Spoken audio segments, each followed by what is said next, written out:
Welcome everybody to the seminar today, which is an introductory seminar for the self-directed support standards.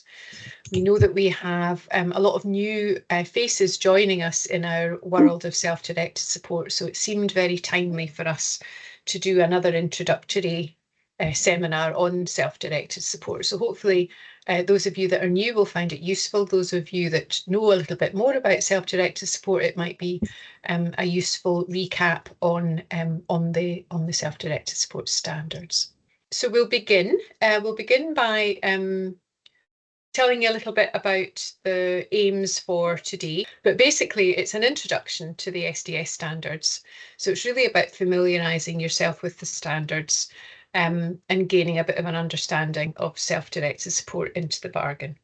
As I said, we are particularly focusing this towards some of our new colleagues that have come through the children and families route into self-directed support. So hopefully it'll be relevant for you.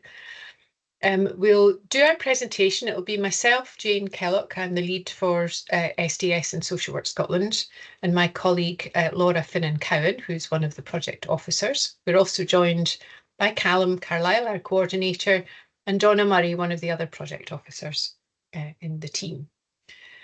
So we'll talk you through a set of slides that we have, and then there'll be a bit of time at the end for any questions that you might have. So the aim for today for you to develop an understanding of this of self-directed support and the SDS standards. So nothing too taxing for you, and we won't ask too much of you. If you haven't seen the standards before and you're not quite sure how to get a hold of them, Callum, if you could move us to the next slide, you'll see that we have a couple of QR codes that you can use right now to get a hold of the standards on your phone. So the main document that you want to have a look at is that first one, the SDS Support Framework of Standards. And we'll talk about the other, about Standard 13 a little bit later on. We're always so pleased to see the interest in self-directed support. That's almost 190 people, 190 people now in the room today. So thank you so much for your interest and for joining us today for the seminar. So this is a pretty nice looking slide, isn't it? So this is the way we think about the journey through social work and self-directed support as a journey, as a path, as something that supported people and their carers and their families and social work practitioners walk along together, hopefully in partnership. And we all know that life's journey is not straightforward always. There are crises that people may need support and help with, and they get referred into social work services with the expectation or the hope that they will get some form of support. So the journey is a journey that will lead somewhere, but it does meander a bit, but needs to be at the person's own pace. And the fundamental basis of self-directed support is human rights. So it has to support people's human rights to self-determination. And as social work practitioners and others, you will be accompanying the person on that journey. So you'll see here we've now got stages on that journey through social work and social care. And self-directed support is a map for the journey. It's a piece of legislation that sits alongside other social work legislation, but it's also a set of principles and a policy. And you'll see here the statutory guidance that was refreshed a few years ago for that piece of legislation, the Social Care Self-Directed Support Scotland Act 2013. At first glance, self-directed support can look pretty straightforward, but it can be quite complicated and quite complex. Often people think about it as just about offering 4 different options of the way you might get your social care support, but it's much more than that. And we've developed the self-directed support standards to really bring that alive and to show what good practice looks like. The standards themselves can be used lots of different ways and for many purposes, but we're going to show here how they can be used by social work practitioners to support the journey through social care. We've developed quite a lot of pieces of kit, if you like, for self-directed support over the last few years in Social Work Scotland. And one of those is the practitioner toolkit. And the next slide that Laura's going to put up just now gives you a little excerpt from that about what self-directed support looks like. So you'll see there, we're talking about it being the way that Scotland delivers social care and support. It's for everyone who's eligible for social care in Scotland, and it's designed for all ages, for everyone from all ages. We know that self-directed support is often really used in adult services and maybe in services for children with disability, but it's not. It doesn't really. It hasn't really been enacted fully for everybody that that has a right to it under the Act. The principles behind self-directed support really are founded on people themselves likely being the most informed experts in their own life. It builds on all of the good work that was done by the independent living movement in the through the 1980s and 1990s. And when we talk about support, the Self-Directed Support Act and the guidance says that it is anything really that will help people to achieve their personal outcomes and achieve a good life. So it should be based on what's important to people. It should be flexible, and it should be able to be changed according to the preferences of the supported person. The options particularly are designed so that people can take as much or as little control as they want over how the support is organised and delivered, but everybody should be able to have a say in how their social care is organised and delivered. We also say that self-directed support needs good relationship-based and rights-based practice in order to work well. So you'll hear quite a bit about that as we talk through the presentation today. And the standards themselves describe what good self-directed support looks like. I'm going to hand over now to Laura, who'll take you through the next few slides. Thanks, Laura.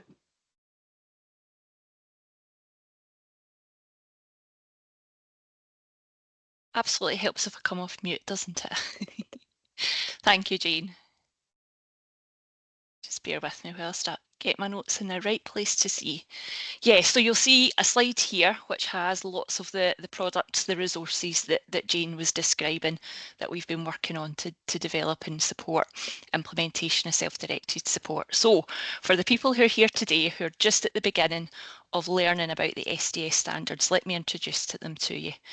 And you can see the various documents that we have already on the slide. So we, some people might know, we revised and refreshed existing SDS standards in 2024.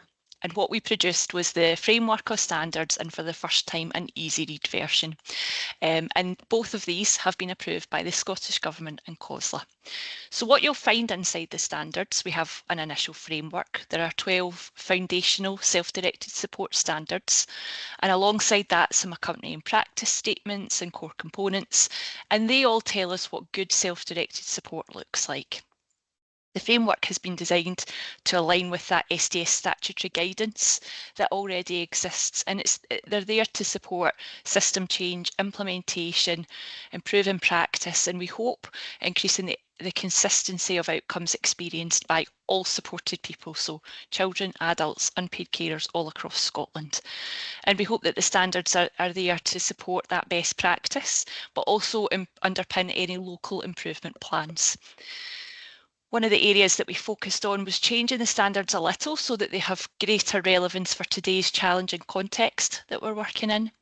And we know that the standards, although might primarily be for our social work practitioners and leaders, that they are very interesting and bought into by supported people and carers themselves and folks working in the independent support sector, folk working as community brokers and advocates as well. So a very wide audience and group of interested stakeholders. When we did that review of the SDS standards, it sort of was demonstrated how default the language of SDS could be to adults, and the result means that we've paid quite a lot of attention to re-language in the SDS standards to be more inclusive of children and families practice. So this is one of the biggest changes that we actually made to the standards after the review. And instead of referring to people throughout, as we did before, we're explicitly describing that it could could be the experience of an adult, a child, a young person, a family, a parent, a carer, to be much more inclusive. And we also did some more work to describe the policy context for children and families, including things like GIRFEC and the promise. Though we've got lots more work to do to understand the policy context, and likely more work to do to get to that better place of shared language right too. And then you'll see, and we might have an opportunity to learn more about this down the line at another seminar, but you'll see we also have the inclusion of Standard 13, which is a brand new self-directed support standard launched earlier this year, and it focuses on fair and equitable provision for personal assistant employers, and I'll say more about that. The standard, the easy read version and the accompanying practice guidance can be found in the SDS library, as can everything that we were talking about today. And you can scan the QR code that we have available for that. But as I say, I'm going to give a little bit more description about Standard 13 in a second. Jane talked about the Practitioner Toolkit, which we also launched and published in 2024, and also a number of reflections on practice, which are basically illustrations of some learning gained during specific bits of SDS work. And they are all available on the SDS library too. The link is at the very bottom there of our slide. So, just to give you a short flavour of the work that we did during the review, the slide here represents the organisations and the people, well, some of the organisations and the people that were represented during the review of standards. It doesn't include all of the third sector organisations, nor does it include the 13 local authorities that were part of the collaboration to review the SDS standards. But we hope that this demonstrates the extent of the collaboration that existed then and still does, in the commitment and the buy-in to the SDS standards. We hope that social work practitioners, whilst working with the standards, can feel confident that they've been supported and endorsed by all and created by all these stakeholders.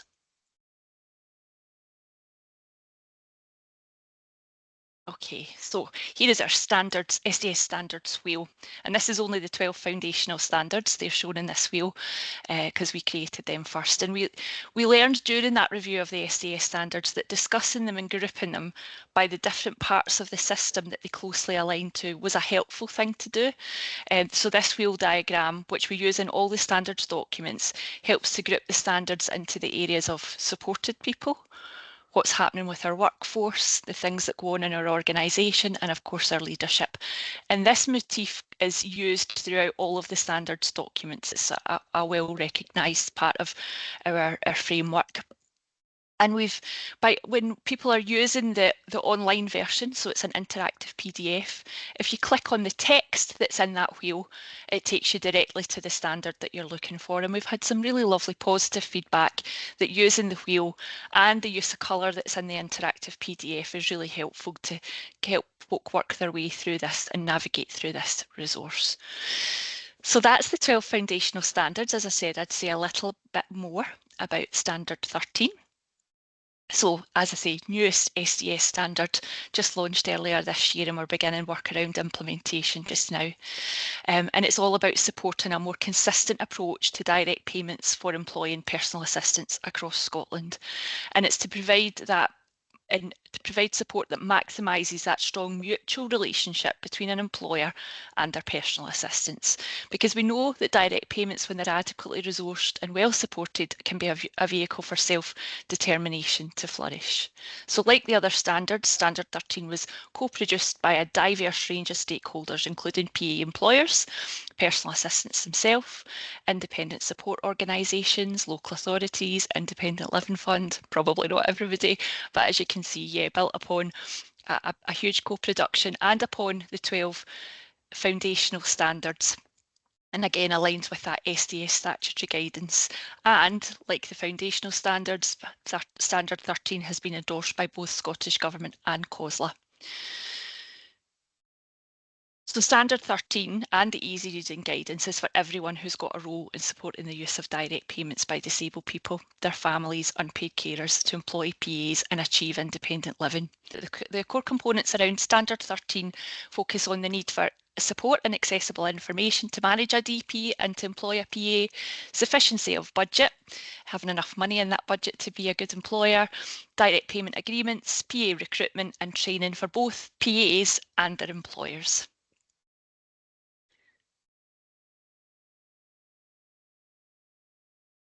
So, moving on, we're going to have a bit more of a deeper dive into the original 12, if that is okay. And I'd like to, first of all, direct you to and talk you through how a standard is laid out in the first instance. So you'll see in the title of the standard is at the top of the left-hand page, and the number of the standard is there too. And where the number is placed corresponds with where it lives in the standards wheel, as we saw before.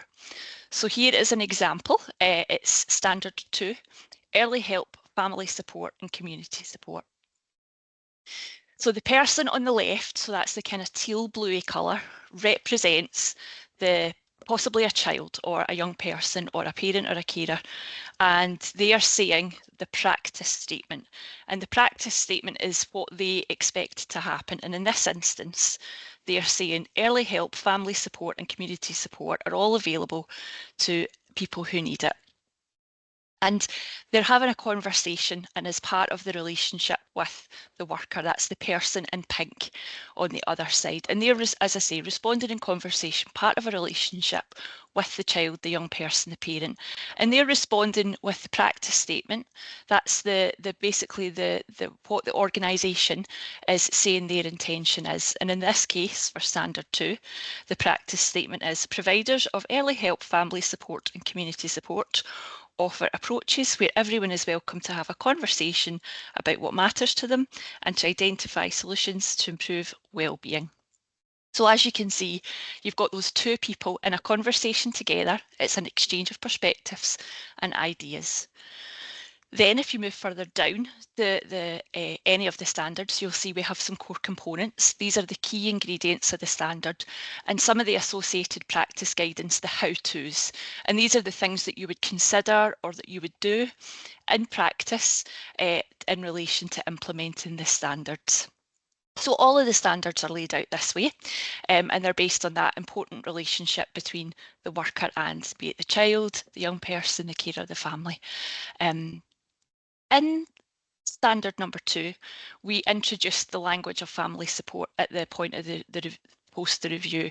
It was introduced and included throughout the standards based on what we heard back. And it changed the emphasis of standard number 2. It used to just be called early help and support. And we hope that changes like this help to broaden the understanding and the application of the standards. I guess we hope that it makes it feel more, the SDS standards feel more relevant to children and families practitioners, and also to make the possibilities and the connections more obvious. So other examples of things that we've changed and added, so the word talent was particularly added as a result of the feedback from, we had a children's group who fed into their perspectives into the review, and we wanted this included to acknowledge the occasions where young people were supported to have their skills, talents and positive experiences nurtured by support. So throughout, we've tried to make the SDS standards more recognisable to children and families practitioners, but we appreciate that we need to learn a bit more from you, and we'd really like to do that. We'd like to understand better how we want to or need to reframe the self-directed support standards to better fit with SDS for all children, young people and families. So just taking another look at the next standard. So all of the standards will have relevance at one point or another with your relationship with a family, and they can overlap. However, it's probably worth saying that there are some standards and core components that it's worth drawing your attention to today as an excellent place to begin. So this one, standard 3, strength and asset-based planning and asset-based assessment, planning and review, is the SDS standard that really focuses on relationship-based practice, which arguably we know has probably more embedded and more chance to flourish in children and families practice than it does in an adult's context at the moment. And I'll also draw your attention to core component 3.2, and that's what matters to a child, a young person, family, is central to co-producing outcomes which are developed in the plan. And I guess that's really just about us saying we're putting what is important to the child, the young person, the parent, front and centre, not using this as our agenda as the starting point. And then we have core component core component 3.3, when a child or adult is assessed as requiring an intervention or additional paid for support, then this must build on, protect and support existing networks and arrangements. So any formal supports that we're putting in place are there to complement and enable ordinary, everyday good lives. And all the things that people want to do, they're not add-ons, they're not something that gets in the way and disrupts the already good stuff, but they're something that just happens. They're also not something that happens separately to that good life. So yeah, that's a sort of second standard that we would encourage you to take a look at. And then of course, I think for an audience where we might have more children and families practitioners who we're really glad to meet, it's definitely worth talking about standard number 10. And this one is about early planning for transitions. And of course, it's highly relevant given our expanding collaboration with children and families colleagues. So as some of you might already know, the original SDS standard around early planning for transition is based on the principles of good transition developed by the Transitions Forum and ARC. So we know that there is a solid foundation there for this standard, and that's already built upon alongside young people with lived experience of transitions in their families. So that lived experience is already in there. During the review of the standards, as I'm sure you can imagine, lots of groups who represent different groups of people, different age groups of people, had lots of things to say about transitions, particularly older people. And we have tried to expand out and be more inclusive in how we talk about the transitions to acknowledge the wider range of transitions that happen in life. However, that said, it's really important to acknowledge that the challenges that happen for young people as they move from services, and that nothing that we have added to this standard or have changed about this standard should be interpreted as an emphasis taken away from the transitions that young people and their families experience. So core components here for this one, but if you want to spend a bit more time looking at that. So basically what we're saying in the core components, that planning and decision making should be person-led, that people get access to the accessible information and that being related to what they're entitled to, and that planning and support really needs to be proportionate, and if there is a need for that sort of cross-service approach and that being coordinated, then that needs to happen. So that is probably quite a whistle-stop tour to some of the standards that we thought would be more relevant. I hope that's been useful. I'll just say, I guess, a few more things about the standards before I hand back over to Jane. So, and just thinking about, I guess, our vision for how the standards are used and a little bit about what people are telling us so far. So all this work that loads of stakeholders and organisations across Scotland have done to develop these SDS standards is about trying to implement SDS and make that implementation stronger. We're aware that no local area has everything that they need right now to implement every standard, and we don't intend for the standards to be used as a punitive tool. It's much more about the standards being used to consider how do we get closer to good practice with what we do have just now, and how do we make a plan for the longer term. So we've already heard some really nice examples where practitioners are using the standards to start conversations with their managers or in the organisations that they work to say, how might I get closer to this practice that's described here in the standards? How do we get closer to the standard, even if not all the way at this point in time? We know that lots of the local authorities at the moment are using the framework of standards as part of their self-evaluation work whilst they work through the SDS Learning and Improvement Framework. And we've also heard some lovely examples where families, carers, young people are using the standards to help them first and foremost understand even what self-directed support is, but also to help them importantly understand what to expect. So we don't expect any area to be tackling all of the self-directed support standards in one go, but to more take the approach where you choose the ones that are meaningful to your current improvement work. We intend a much more realistic and learning approach to the standards that doesn't overwhelm anybody in the system. And overall, we hope that the standards can work as a tool to encourage collaboration between all the local partners that are needed to make SDS a success. And I'll hand you back over to Jane. I do see there is a wee hand up though, so I wonder if somebody's got a question. Is that Susan? Hi, yes, is my microphone on? Yeah. It is, I can hear you, Susan. Yes, yeah, sorry, my camera won't come on. What I'm kind of looking for is more clarification on the criteria of what the funding could be used for. Because in my experience working within a local authority, funding's only provided for personal care, not for anything on a social basis.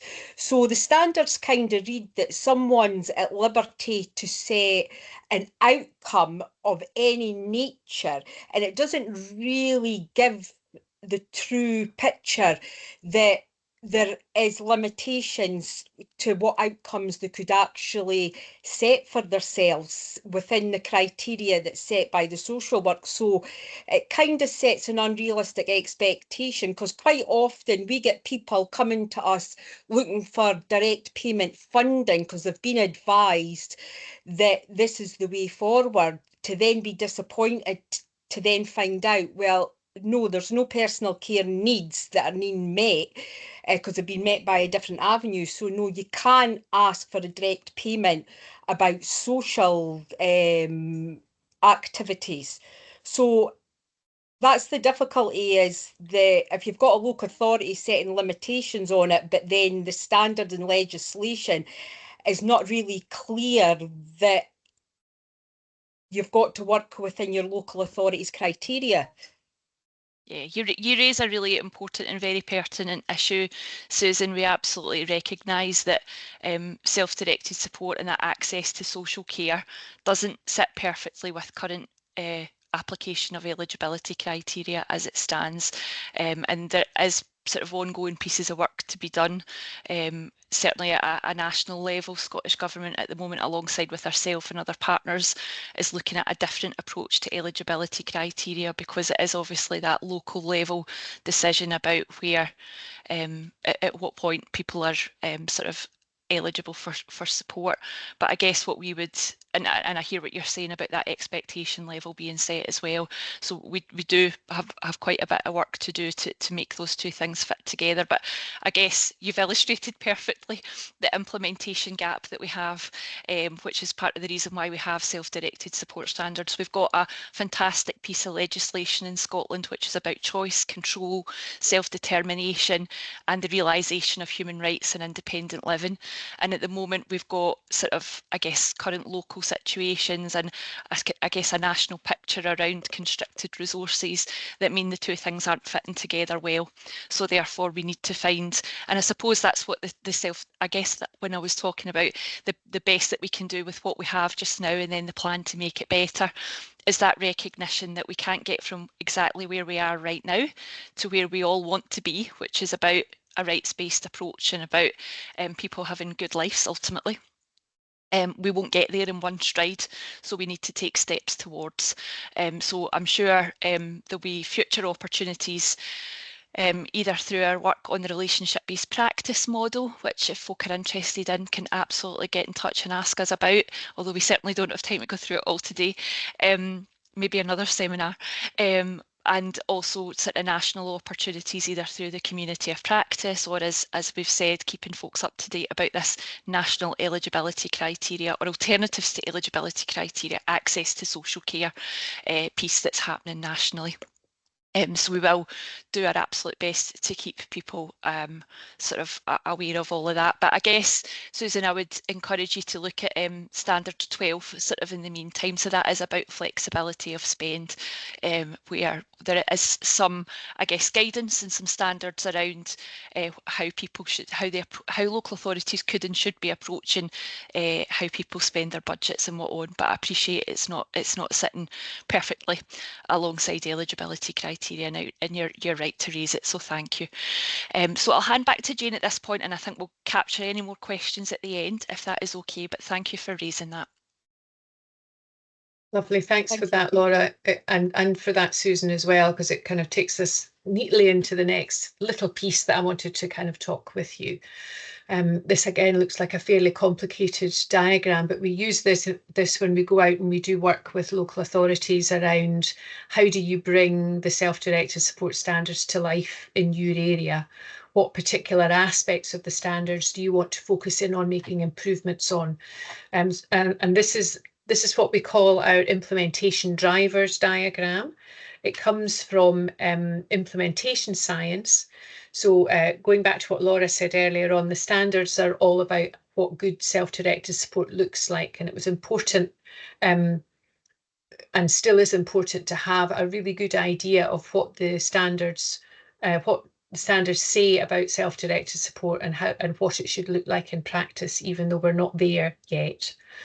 But the other bit of it is the implementation gap. So what gets in the way of us being able to deliver on the standards the way that they're laid out? And the standards, just again to be clear, the standards support the law.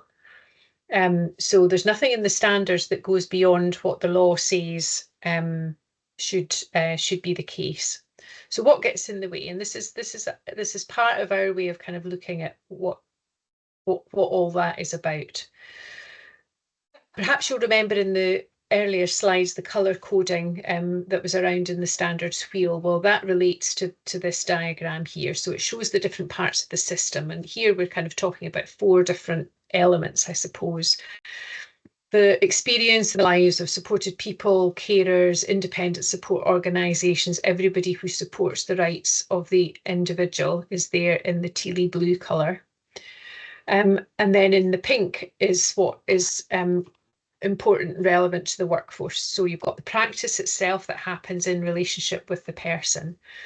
But then behind the door that kind of leads into the system of social work and social care, there's a whole lot of other things kind of sitting there that are either enablers or disablers, really, of good practice. And when you look at the standards document, you'll see on pages 8 and 9, this is laid out in a bit more detail, and you can kind of read a little bit of the story of how it all hangs together. But basically, within the system, the enablers, the drivers of good practice and good implementation, whether it's self-directed support or any other social policy, are things like workforce support and competence. So how is your workforce supported? Are they clear about the job that they do? Are they clear about the practice? Do they have the right sort of training and peer support? What are the systems and culture? That's the bits in yellow there. What are the systems and culture in the organisation? What are the rules that are put in place, perhaps by finance folks, or processes and procedures to manage the money or to make the recordings or to do all of those things? So are those systems there in such a way that they support the relationship between the worker and the person? And right underneath the whole thing is leadership. Leadership is there in public service to supported people, really, ultimately. And leaders need to support the organisation and the workforce in order to do the job the best way. So we have this diagram in the standards because it really kind of helps to lay out really how the standards come alive. They come alive in practice, but they need to be supported by the whole system. The other thing about this, I guess, is it's also important that supported people themselves are seen as leaders within the system. So when we went on to think about implementation and supporting local areas for implementation, that was one of the things that we pulled right up to the fore. How are you involving supported people in your processes, in your system change, not just as recipients of support, but also people that can tell you what's going right and what's going wrong within the system? So that's a really important component part of it as well. So that kind of finishes all of what we need to say about the standards themselves, the document that we've given you links to. So hopefully you'll find that useful, and you can get back to us with anything any more that you want clarification on at the end of the presentation. Wanted to say a little bit more now, just before we finish, on our work and our project and what we're doing to help to support the community of people who are trying to put the standards into practice. So it's not enough just to have documents that say this is what good looks like. People are struggling and challenged by the current systems and need places to come to say, look, it's not working well here. How do we make things better? How can we challenge parts of the system?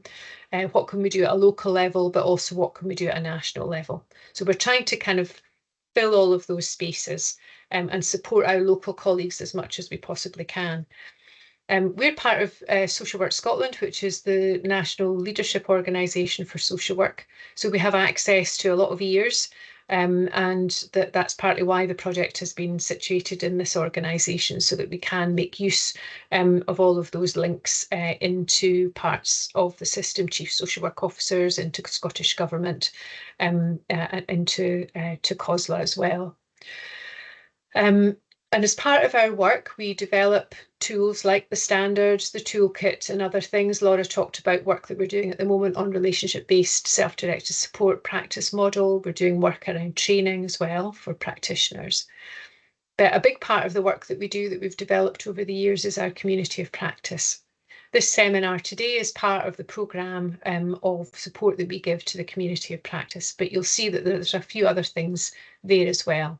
So just to stay with the seminars, we do seminars about 8 times a year on topics that are raised that come up as part of our work, or that people say, oh, we want to find out a little bit more about this, and usually we can invite speakers to come in, or we can run the seminars ourselves. We had a really good one the other week on the right to breaks for caring. So that's the seminar programme. We also run quarterly events. That's for self-directed support leads and other people that are involved in the implementation of self-directed support. They happen every 3 months or so. They're big half-day events where we cover off a lot of business, and we do our best to use those spaces to support practitioners and implementers as well as we can. We deliver a series of roadshows each year. We did 3 last year. We're going to do 5 this year, going out to specific local areas for day-long events where we involve practitioners and other stakeholders in local improvement activities. We also do a couple of practitioner roadshows, which is a bit like this, but just a little bit longer, a little bit more like a kind of training session for practitioners. So if you are one of those folks who would like to access one of the practitioner roadshows, keep an eye out for them, join our mailing list, and we'll make sure that you get the invitations sent out. That gives you a little bit more of a chance to dig deeper into the standards and to ask questions of us as well. And a new part of what we're doing are what we're calling peer spaces. So these are kind of like little miniature communities of practice, I suppose, around specific topics. And we have 3 of those running at the moment. We have one that is using another one of our documents, the Learning and Improvement Framework. That's specifically for SDS leads and people that are implementing self-directed support. That builds on the standards as well, but it helps to support local improvement activity. And then we have 2 new peer spaces. We have one for the Direct Payment Standard 13, which Laura introduced you to earlier. Some of you may be involved in that peer space. It met for the first time today. And we also have a very new Children and Families peer space, and hopefully some of you are here from the Children and Families area as well. And that's why Laura had focused a little bit into what we've done to tweak the standards for children and families. If you are interested in our work, please get in touch. The email address is on our very last slide. But before we move to that, I want to also let you know that we'll share the slides around you after the seminar today. And you'll see on this slide, there's a link to quite a lot of our key resources on the Care Inspectorate website, and also links to the SDS statutory guidance, to the National Improvement Plan for SDS, and also a link to our kind of sister community, I suppose, the National SDS Collaboration, which is made up of really all of the stakeholders, including the community of practice. but a much wider reach, and they have their own website on the SDSS website. You'll be able to click into the link there and also find out a little bit more about our own project. So the very last slide gives you our email address. So if there's anything further that you want, any further links or additional supports or resources or questions for us, let us know. Anything else that we want to say? Donna, I don't know if you want to come in and just say hi, because you've not had a chance to say anything at this seminar today. No problem. Yeah, no, it's fantastic to see this amount of people coming along, and looking forward to the onward chat, particularly around that eligibility and the budgets. So no, thanks, Jane. Thank you so much for coming along to the seminar today. It's always very heartening to see so many people interested in a policy area that we're so enthusiastic about, and we're trying to get right. So thank you very much indeed. And yes, absolutely, the point about eligibility criteria is a massive issue just now. We're very, very aware of that. Not at all thinking that the standards are easy to put into practice at all. That's partly why we have these different spaces. And we also do act to, as an organisation, Social Work Scotland, to sort of talk up a lot about the constraints around public sector funding for social work and social care. So that's a sobering message at the end of the seminar. Lovely. Thank you so much, folks.